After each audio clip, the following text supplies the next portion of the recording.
Yung stone bath well ni Doc Edward. Yan. Tinatakpan lang nila pag hindi ginagamit para hindi mahulugan ng mga dahon. Ayan. Sa ibabaw niyan, yung mga nakatayo na yan, mga buri palm. Mga buri palm yun. Ayan po. Ito, bukid to.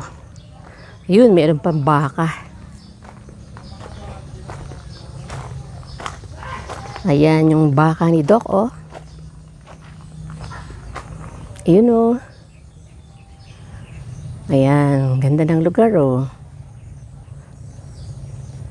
Bukid talaga po ito. Ayan.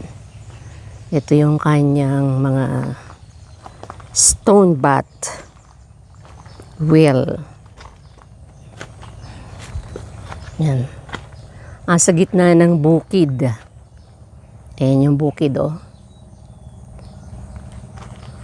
Ayun, meron pa siyang baka doon. Ayan po.